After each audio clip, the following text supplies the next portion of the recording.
Now, the purpose of the Bible is to testify of Jesus Christ. The Bible, from Genesis to Revelation, points to Christ.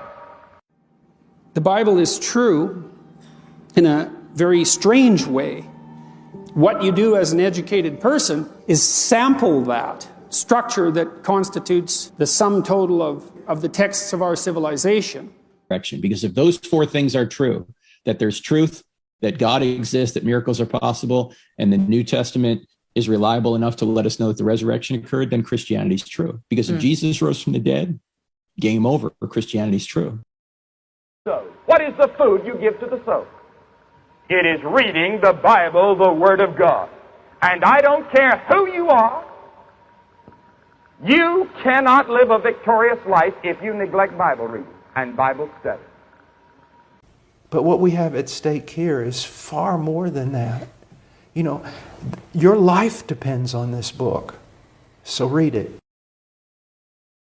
Pulpit Commentary, Exodus chapter 28 verses 1 through 12, the holy garments. The special object of the present chapter is to prescribe the form, materials, color, etc.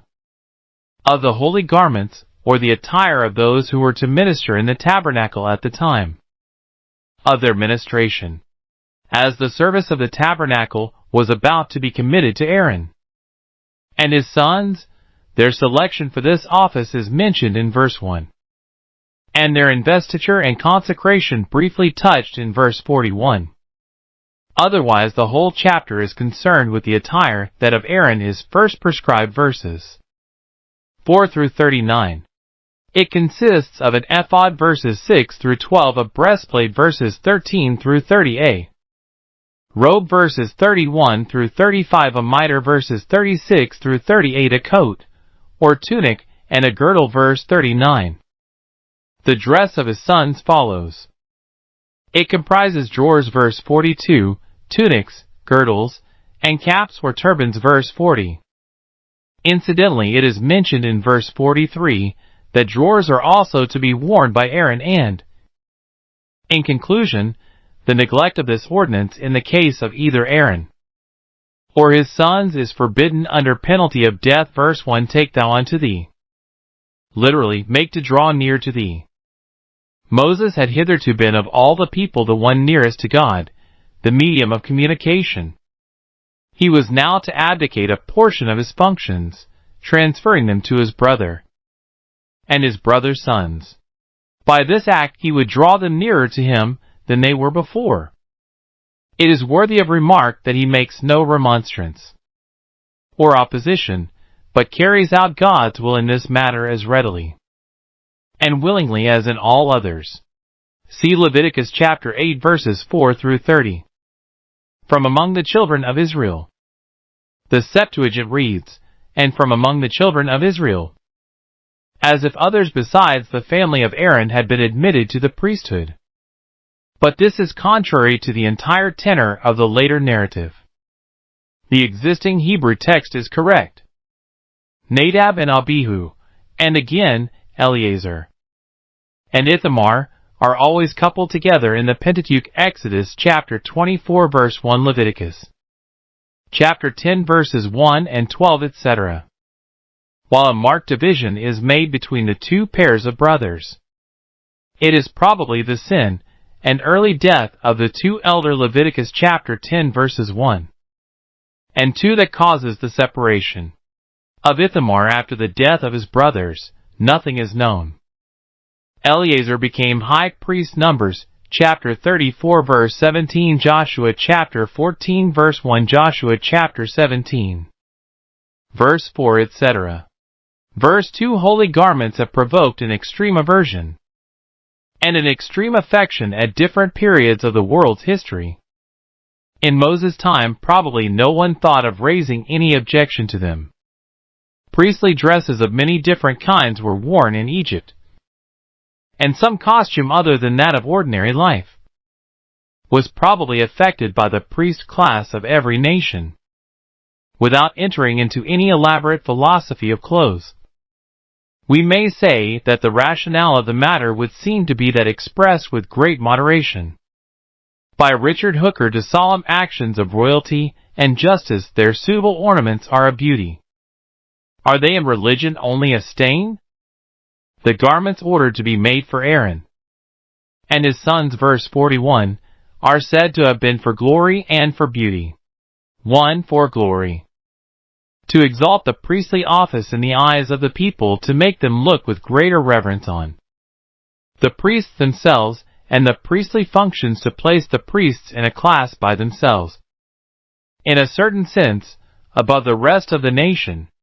2. For beauty. As fit and comely in themselves, suitable to the functions which the priests exercised in harmony with the richness and beauty of the sanctuary wherein they were to minister. God himself, it would seem, is not indifferent to beauty. He has spread beauty over the earth. If I will have beauty in his earthly dwelling place, he requires men to worship him in the beauty of holiness. Psalm chapter 29 verse 2, Psalm chapter 96 verses 9, 1 Chronicles chapter 16 verse 29. He ordains for his priests rich and splendid dresses for glory and for beauty. Verse 3. Wise-hearted. In modern parlance, the heart is made the seat of the affections and emotions, the brain of the intellect. But the Hebrew idiom was different.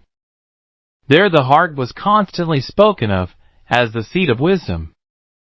See below, Exodus chapter 31 verse 6, Exodus chapter 35 verse 10, and 25, Exodus chapter 36 verses 1 and 2, Job chapter 9 verse 4, Proverbs chapter 11 verse 29, etc.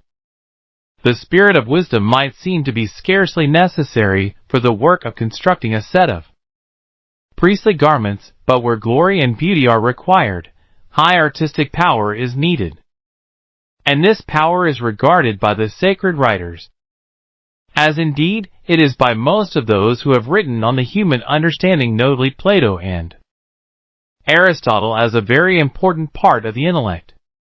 Techne, says Aristotle, involves theoria, as well as aesthesis and genesis, requires, i.e., a knowledge of high abstract truths, as well as the perceptive faculty which we commonly call taste, and the constructive one known as power of execution. It is, with him, one of the 5 chief intellectual excellences. To consecrate him, investiture in the holy garment was made a part of the ceremony of consecration. Exodus chapter 29, verses 5 through 9, Leviticus chapter 8 verses 7 through 9, and 13, as it is in the English ordinal in the consecration of a bishop. Verse 4. These are the garments. The enumeration does not follow the same order exactly as the description. The two agree, however, in giving the precedence to the same 3 articles of apparel out of the 6, viz., the breastplate, the ephod, and the robe. His sons, i.e., his successors in the office of high priest, the materials of the priestly garments. Verse 5. The materials for the priestly garments were to be limited to 6 precious stones, which are not here mentioned, as being ornamental rather than essential parts of the apparel of blue thread, known as blue. Compare Exodus chapter 25 verse 4. A purple or crimson one, known as purple; a scarlet one, known as scarlet; and a white one, which is called fine linen. These were the same materials as those used for the veil. Exodus chapter 26 verse 31. And curtains, Ibidim 1 and 36 of the sanctuary. But probably the fabric was of a more delicate quality. They shall take, i.e., they, the wise-hearted men to whom the work was to be entrusted, shall take, or receive from Moses, the necessary gold, blue, purple, etc. In the original, all these words have the definite article prefixed.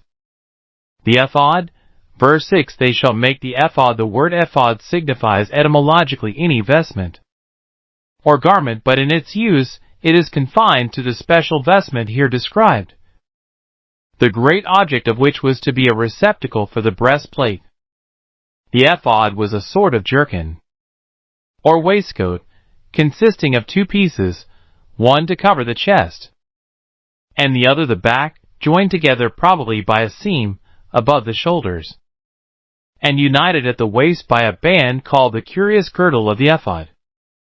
This band was of one piece with the ephod, being woven on either to the front or the back part. It held the other part in place, and was passed round the body, and fastened either with a clasp, or with buttons or strings, of gold, of blue, of purple, etc., i.e., of the same materials as the curtains and veil of the sanctuary, with the addition of gold. The gold was probably in the shape of gold thread, or wire of extreme tenuity, and was introduced by the needle after the fabric had been woven, as was commonly done in Egypt. Herod 3, 47 Wilkinson's Ancient Egyptians, Volume 3, page 128. Compare below, Exodus chapter 39 verse 3. The white, blue, purple, and scarlet threads were doubtless woven into a pattern of some kind, but it is impossible to say what the pattern was. In Egypt patterns were not much affected, the dress worn being commonly white, with a stripe sometimes at the edge. But the Semitic tribes, who bordered Egypt on the east, affected gay colors and varied designs, if we may trust the Egyptian wall paintings, with cunning work, literally, work of the skilled workman. Some of the Hebrews had evidently carried on the trade of weaving in Egypt, and had brought their looms with them. The Egyptian looms were hand looms, and of no great size, they admitted of easy transport. Verse 7. The 2 shoulder pieces thereof, literally 2 shoulder pieces. There is no article, and no possessive pronoun, at the 2 edges thereof, literally, at its 2 ends. A union of the back and front flaps of the dress by a seam at the top of the shoulder seems to be intended. Female dresses were made in this way among the Greeks, but fastened with a brooch or buckle. Verse 8. The curious girdle. Josephus says of the ephod, Sig nu pi epsilon rho iota sigma phi gamma gamma epsilon alpha iota beta mu mu alpha sigma iota delta iota alpha pi epsilon pi omicron iota kappa iota lambda mu nu chi upsilon sigma omicron sigma upsilon nu upsilon phi alpha sigma mu nu omicron upsilon. It is fastened with a girdle dyed of many hues, with gold interwoven in it. Hence its name, Keshub, which means properly device or cunning work, of the ephod. Rather of its girding, i.e. wherewith it, the ephod was to be girded, shall be of the same. Compare above, Exodus chapter 25 verse 19. The girdle was to be of one piece with the ephod, woven onto it as part of it, not a separate piece attached by sewing, according to the work thereof. Rather, of like workmanship with it. Verse 9. 2 onyx stones. The correctness of this rendering has been much disputed. The Septuagint gives sigma mu alpha gamma delta omicron, emerade, as the Greek equivalent in the present passage, while many argue for the Beryl Weiner, Rosenmuller, Bollerman, and others for the sardonyx. This last rendering has the support of Josephus and Aquila. The sardonyx is, in fact, nothing but the best kind of onyx, differing from the onyx by having 3 layers black, white, and red instead of 2 black and white only. When large, it fetches a high price, as much as £1,000 having been asked for one by a dealer recently. The probability is that it is the stone here intended. It is an excellent material for engraving. With respect to the possibility of Moses having in the congregation persons who could engrave the sardonyx, we may remark that the Egyptians cut stones quite as hard, from a date long anterior to the Exodus, grave on them the names of the children of Israel. Egyptian names are frequently found engraved on rings and amulets in hard stone. These rings and amulets date from the time of the 12th dynasty. The names here intended are evidently the Israelite tribe names, which are reckoned as 12. The double tribe of Joseph counting as one only. Compare Numbers chapter 1 verse 10, Deuteronomy chapter 33 verses 13 through 17. Verse 10, the other 6 names of the rest. Literally, the remaining 6 names. According to their birth, i.e., in the order of seniority. Or perhaps, in the order observed in Exodus chapter 1 verses 2 through 4, where the children of the 2 legitimate wives are given the precedence. Verse 11, with the work of an engraver, rather, an artificer, the engravings of a signet. Signets in Egypt were ordinarily rings, on the bezel of which the name of the owner was inscribed. Some were of solid gold, others with cylindrical bezels of glass or hard stone. On the early use of such signet rings in Egypt, see Genesis chapter 41 verse 42. Cylinders, strung round the wrist and engraved with a name and titles, were common in Mesopotamia from BC 2000. Ounce of gold. Settings in open work or filigree seem to be intended, a kind of setting which is very common in Egyptian ornaments. Verse 12, stones of memorial unto the children of Israel. Rather, for the children of Israel stones, i.e., which should serve to remind God that the high priest represented the 12 tribes, officiated in their name, and pleaded on their behalf. Verses 13 through 30. The breastplate. It has been noticed that the ephod had for its main object or purpose to be a receptacle for the breastplate which was attached to it after it had been put on and formed its principal ornament. The Hebrew word koshan, which is translated breastplate, means ornament, and the koshan must certainly have been the most striking and brilliant object in the whole attire of the high priest. Externally, it did but repeat the symbolism of the ephod, exhibiting the high priest as the representative of the 12 tribes, whose names were engraved upon its 12 stones, as well as upon the onyxes of the ephod. Internally, it had, however, another and a deeper import. It contained within it the Urim and the Thummim, verse 30, by means of which God was consulted and signified his will to his people. This must be regarded as its main end and use. It was from the decisions thus given that it received the name of the breastplate, or ornament of judgment. Verse 13. Ounce of gold.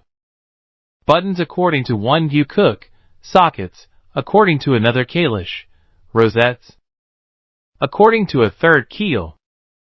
Some small ornament of open work, see the comment on verse 11, which could be sewn on to the ephod, and whereto a chain might be attached, seems to be intended. The object was to fasten the breastplate firmly to the ephod. Verse 14 at the ends. The meaning of the Hebrew word migaloth is very doubtful. Jarchi and Rosemuller approve of the rendering of our translators. Kitties, Boothroyd, and Dath render chains of equal length. Gesenius, Kalish, Canon Cook, and others believe the true meaning to be wreathed, or of wreathen work, so that the next clause, after the manner of a rope, would be simply exegetic, of wreathen work, literally, after the manner of a rope.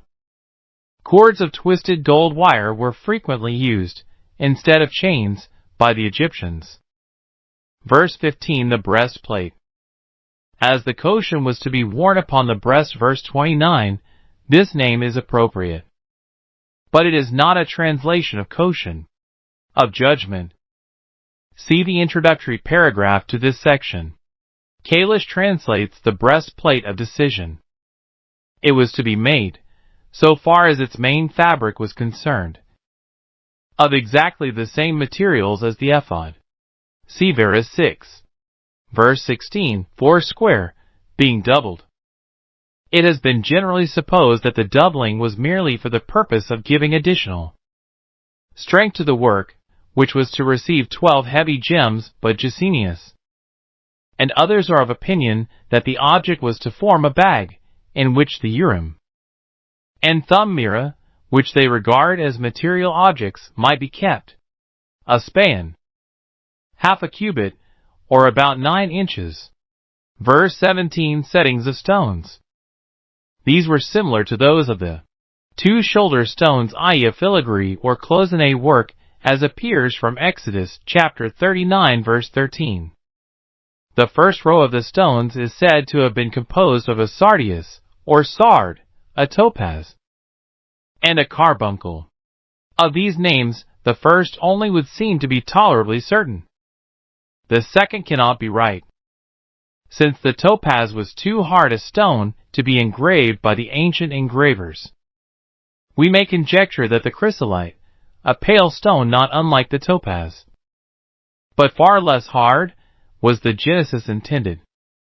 The carbuncle is also thought to be wrong, and the beryl is suggested by some, by others a sort of precious corundum. Emerald, to which the smaragdus of the Septuagint and Josephus would seem to point, cannot be right, since that stone is fully as hard as the topaz. Verse 18, the second row, an emerald, a sapphire, and a diamond. Here all the names must be wrong, for none of these 3 stones could be cut by the ancient engravers. Probably carbuncle or garnet, lapis lazuli, and onyx are intended. Verse 19, the third row, a ligure, an agate, and an amethyst. The term ligure is unknown in modern mineralogy, and it is to the last degree uncertain what stone the ancients intended by their ligurium ore. Lapis ligurius, some think that jacinth, others that tourmaline, is the stone here meant. A few suggest amber, but amber cannot receive an engraving. Agate and amethyst are generally allowed to be right translations. Verse 20, the fourth row, a beryl, and an onyx, and a jasper. If the identifications above suggested are allowed, 2 at least of these translations must be rejected. We have supposed the third stone in the first row to have been the beryl, and the third in the second the onyx. Perhaps we should translate a turquoise, a sardonyx, and a jasper. See the comment on verse 9. Their enclosings, rather, their settings, as in verse 17. Verse 21, the stones shall be with the names. Rather, according to the names, the number of the stones shall agree with that of the names, viz. 12. Everyone with his name shall they be according to the 12 tribes. Rather, every one according to its name, they shall be for the 12 tribes, i.e., each, according to the name that is on it, shall stand for one of the 12 tribes. Verse 22, chains at the ends. Compare the comment on verse 14. Kalish translates, chains of wreathen work, twisted in the manner of ropes. Verses 23 through 28, these verses present no difficulty. They describe very minutely, and with some tautology, the mode in which the breastplate was to be fastened to the ephod. It was to have 4 rings, 2 at its 2 upper corners, verse 23, and 2 just behind its 2 lower corners, verse 20. A gold twist, or cord, was to be passed through each of the 2 upper rings, and then attached to the ouches, or settings of the shoulder stones, verse 25. Compare verses 11 through 14. A blue lace or ribbon was to be passed through each of the 2 lower rings, and these laces were to be tied to 2 rings, sewn for the purpose onto the front of the ephod a little above the curious girdle, verses 26 and 27. By these 4 fastenings at its 4 corners, the breastplate was securely attached to the ephod, and could not readily get loose from it. Verse 27, over against the other coupling thereof, rather, near its joining. The joining of the ephod is perhaps the place where the curious girdle was woven onto it. Verse 29, and Aaron shall bear, etc. Aaron, i.e., shall not only bear the names of the 12 tribes upon his shoulders, verse 12, but also upon his heart. He shall thus make a double presentation of them to God continually. The explanation is somewhat fanciful, that the names on the shoulder stones indicated that the people were a burthen to him, while those on the stones of the breastplate, being upon his breast, indicated that he bore them affection. The breast and the shoulder were probably chosen as being conspicuous and honorable positions. Verse 30. Thou shalt put in the breastplate of judgment the Urim and the Thummim. The words Urim and Thummim mean respectively lights and perfections, or perhaps light and perfection, the plural form being merely a plural of honor. They were well translated by Aquila. And Symmachus, phi omega iota sigmum omicron cap alpha tau epsilon lambda epsilon iota tau eta epsilon, less well by the Septuagint. Delta lambda omega sigma iota cap alpha lambda theta epsilon iota alpha, still worse by the Vulgate Doctrina et Veritas. What exactly the two words represented is doubtful in the extreme. It has been supposed by some that they were not material objects, but a method by which God communicated his will, e.g., a miraculous light or a miraculous voice. But such things as these could not have been put by Moses either in or on the breastplate of judgment. Modern critics are generally agreed that the Urim and Thummim must have been material objects of one kind or another. The objects suggested are 1. The engraved stones of the breastplate. 2. Two small images, like the teraphim. 3. A gold plate, engraved with the name of Jehovah. 4. 3 plates or slips, 1 blank, 1 engraved with yes, and 1 with no. 5. Diamonds, cut and uncut, with marks engraved on them. A blue lace or ribbon was to be passed through each of the 2 lower rings, and these laces were to be tied to 2 rings, 27. By these 4 fastenings at its 4 corners, the breastplate was securely attached to the ephod, and could not readily get loose from it. Verse 27 over against the other coupling thereof. Rather, near its joining. The joining of the ephod is perhaps the place where the curious girdle was woven onto it. Verse 29, and Aaron shall bear, etc. Aaron, i.e., shall not only bear the names of the 12 tribes upon his shoulders, verse 12, but also upon his heart. He shall thus make a double presentation of them to God continually. The explanation is somewhat fanciful, that the names on the shoulder stones indicated that the people were a burthen to him, while those on the stones of the breastplate, being upon his breast, indicated that he bore them affection. The breast and the shoulder were probably chosen as being conspicuous and honorable positions. Verse 30. Thou shalt put in the breastplate of judgment the Urim and the Thummim. The words Urim and Thummim mean respectively lights and perfections, or perhaps light and perfection, the plural form being merely a plural of honor. They were well translated by Aquila. And Symmachus, phi omega iota sigmum omicron cap alpha tau epsilon lambda epsilon iota tau eta epsilon, less well by the Septuagint. Delta lambda omega sigma iota cap alpha lambda theta epsilon iota alpha, still worse by the Vulgate Doctrina et Veritas. What exactly the two words represented is doubtful in the extreme. It has been supposed by some that they were not material objects, but a method by which God communicated his will, e.g., a miraculous light or a miraculous voice. But such things as these could not have been put by Moses either in or on the breastplate of judgment. Modern critics are generally agreed that the Urim and Thummim must have been material objects of one kind or another. The objects suggested are 1. The engraved stones of the breastplate. 2.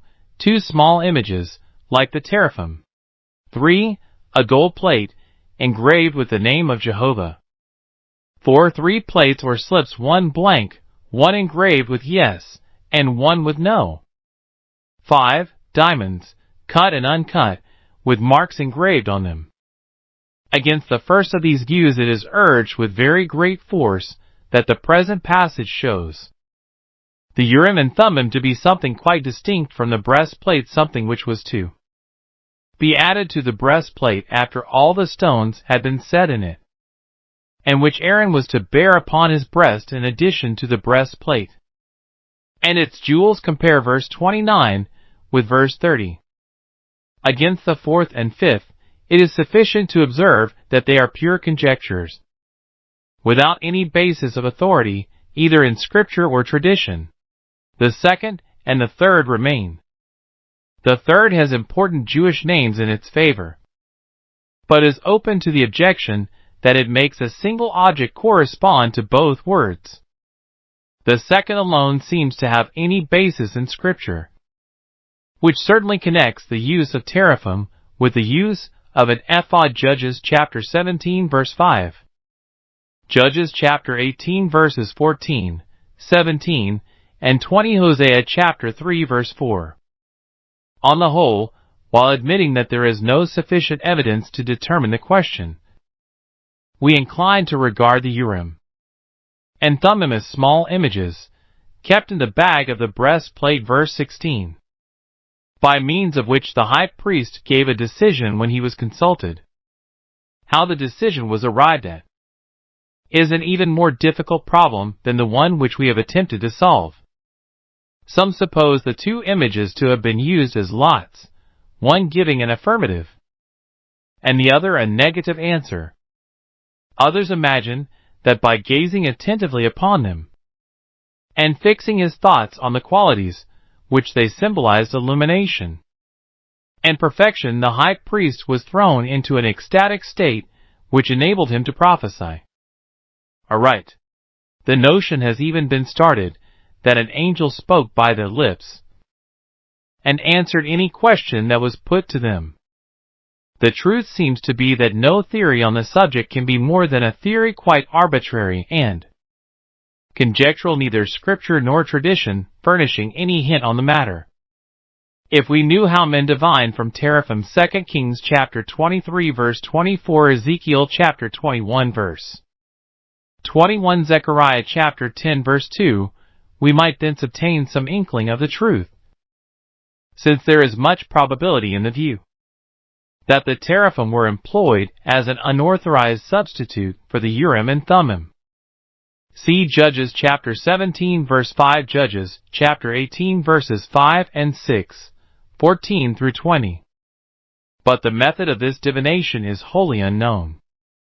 It is not, however, likely to have been a mere casting of lots, which is a very simple process, and requires no images, nor can this explanation of the decision by Urim and Thummim be regarded as having probability in its favor. Perhaps, of all the theories, that which supposes the Urim and Thummim to have been objects gazed at by the high priest until he entered the ecstatic state is the least objectionable. It must not, however, be considered an essential part of this theory that the material objects were derived from the religion of Egypt. Plumb tray. The objects must have been well known to Moses, and to those for whom he wrote, otherwise they could not have been introduced without any account of their nature as the Urim and the Thummim. They had probably been long possessed and consulted by the nation, which was accustomed to believe that it received enlightenment from them. Perhaps they were a sort of teraphim, but unconnected with any idolatrous worship. It is quite conceivable that an old usage, hitherto unauthorized, but not debased by any flagrant corruption, should have been adopted by divine command into the Mosaic ritual, purified of any evil that attached to it, and consecrated to an important purpose. Verses 31 through 35. The robe of the ephod. Underneath the ephod and breastplate the high priest was to wear a robe, or frock, wholly of blue. This robe was to have a hole for the head at the top, and was to be woven without seam. Exodus chapter 39 verse 22. It was put on over the head, like a habergeon or coat of mail. and probably reached below the knee. Josephus says that it had no sleeves. Verse 31. Olive blue. This plainness and uniformity offered a strong contrast to the variegated hues of the breastplate and ephod, and threw those portions of the attire into greater prominence. If the blue used was indigo, the effect of the contrast must have been heightened. Verse 32. An hole in the top of it. A mere circular hole for the head to go through, unaccompanied by a slit or longitudinal opening. In the midst of it, midway between the two armholes, a binding of woven work round about the whole of it. This would strengthen the edge of the opening and prevent it from tearing or fraying.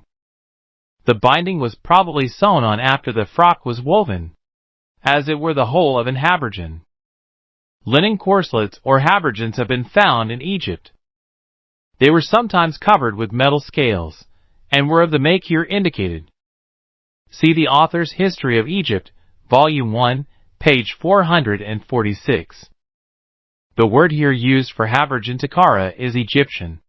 Verse 33. Upon the hem of it. Literally at its edge pomegranates. Tassels in the shape of pomegranates, of 3 colors, seem to be intended. An ornament of the kind is common in Assyria, but not in Egypt. Bells of gold between them. The bell is not often found in Egypt, and seems certainly not to have borne in common use there. It was, however, often hung round the necks of horses in Assyria, and is so simple an object that its invention was probably very early. The Assyrian bells are shaped almost exactly like our own, as are the classical ones. Verses 34 and 35. A golden bell and a pomegranate. Hebrew tradition gives a most uncertain sound with respect to the number of the bells. According to some, they were 12 only, according to others 72, according to a third school 651. Equally conflicting are the explanations given of their symbolism. 1. That they typified the proclamation and expounding of the law by the high priest. 2. That they were a musical offering of praise. 3. That they marked kingly dignity, since Oriental kings sometimes wore bells. And 4. That they were a call to vigilance and attention. This last view is supported by the words of verse 35. It shall be upon Aaron to minister, and his sound shall be heard, or that its sound may be heard.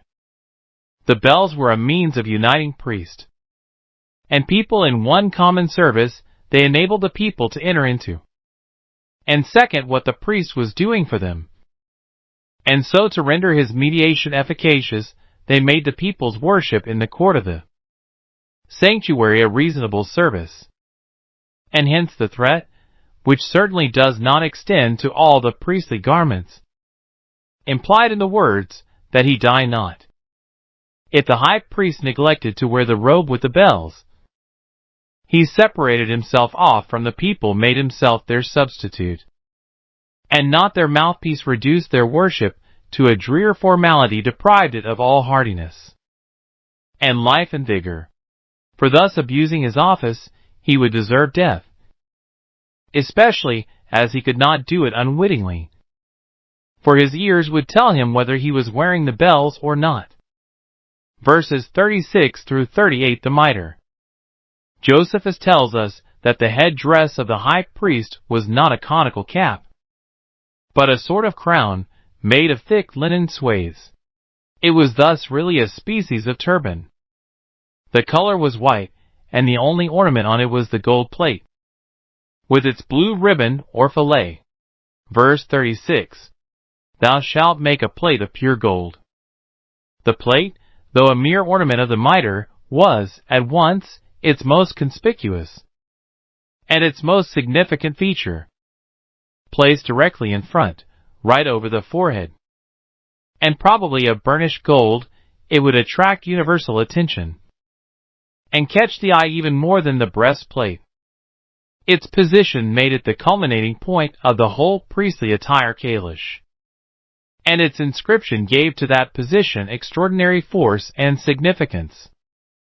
For it taught that holiness to the Lord is the very highest crown, and truest excellence of religion, that to which all ceremonial is meant to conduce that without which all the paraphernalia of worship must ever be in God's sight a mockery. It set this truth conspicuously before the eyes, and was apt to impress it upon the hearts of all. It taught the high priest himself not to rest upon outward forms, but to aim at his own person, and teach the people to aim continually at internal holiness. The extreme importance of this causes the putting forward at once of the plate, and its inscription before any account of the mitre is given. Verse 37, thou shalt put it on a blue lace.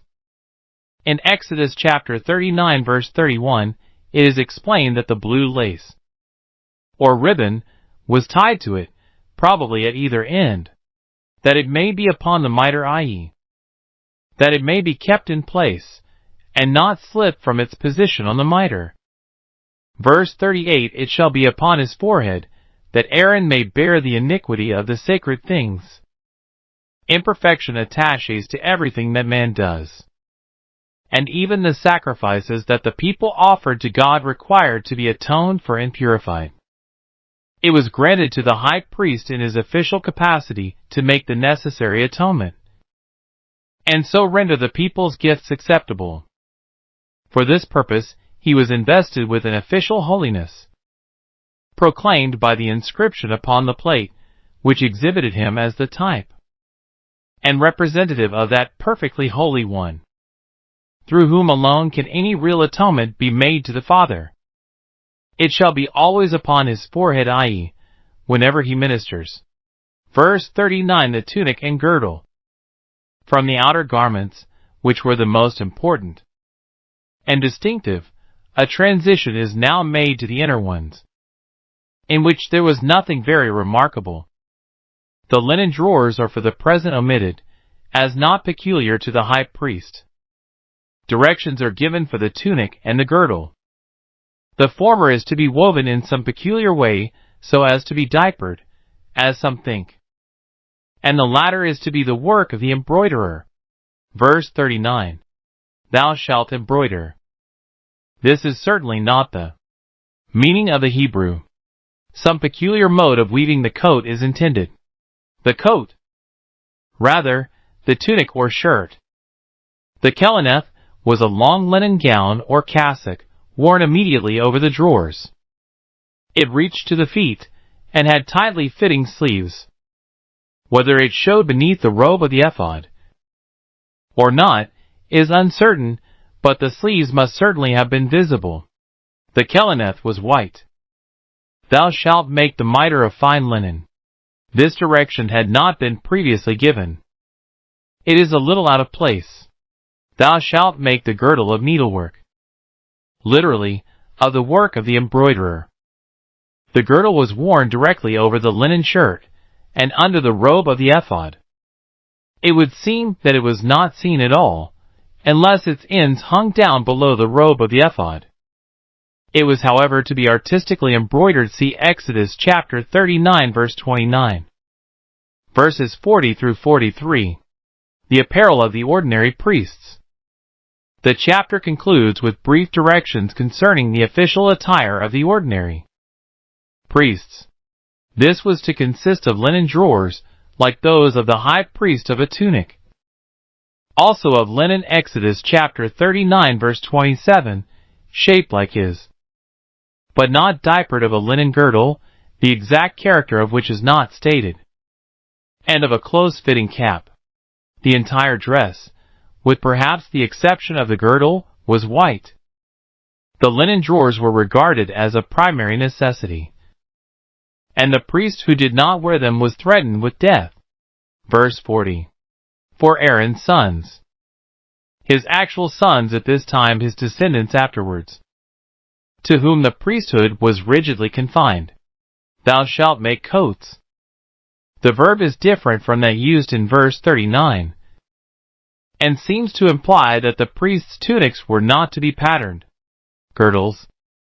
It has generally been supposed that these were of the same material and workmanship as the high priest's, but this is nowhere stated. In Exodus chapter 39 verse 29, the high priest's girdle alone is spoken, compare bonnets. Certainly not bonnets in the modern sense. Plain, close-fitting caps, shaped like a cup, or rather basin, seem to be meant. Such caps were often worn in Egypt, but not by the priests. For glory and for beauty. See above, verse 2. It is very noticeable that the extremely simple attire of the ordinary priests, a dress of pure white, without anything ornamental about it, unless it were the girdle, is still regarded as sufficient for glory and for beauty. White robes have certainly a vast amount of scriptural testimony in their favor. Compare Leviticus chapter 16 verse 4, Mark chapter 9 verse 3, John chapter 20 verse 12, Acts chapter 1 verse 10. Revelation chapter 4 verse 4, Revelation chapter 6 verse 11, Revelation chapter 7 verses 9, 14, etc. Verse 41, Thou shalt put them upon Aaron thy brother, etc. These words serve to connect the present chapter with the following one. They contain the first intimation that Moses is not only to cause the holy garments to be made, but to invest the priests in them, and further to consecrate both Aaron and his sons by anointing. On this point, see the comment on Exodus chapter 29 verses 7, 8, and 9. Verse 42, linen breeches. Rather, linen drawers kalish, such as we see worn by the Egyptians generally, reaching from the waist to a little above the knee. See Wilkinson in Rawlinson's Herodotus, Volume 2, page 113. Second edition, this also was of linen Herodotus, Book 2, chapter 83. Unto the thighs, i.e., to the bottom of the thighs where they adjoin on the knee.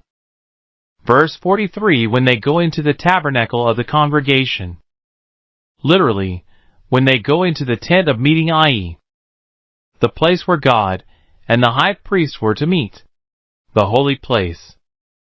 The holy place seems in this passage to include the court of the tabernacle, wherein the altar was situated, that they bear not iniquity. To bear iniquity is to incur guilt, or have sin imputed to one. If even through forgetfulness a priest entered the sanctuary without this necessary article of clothing, and so risked an unseemly exposure of his person, he was to be accounted guilty, and punished by death. This was to be a statute forever, and to apply both to the high priest and the ordinary priests. Compare Exodus chapter 20 verse 26.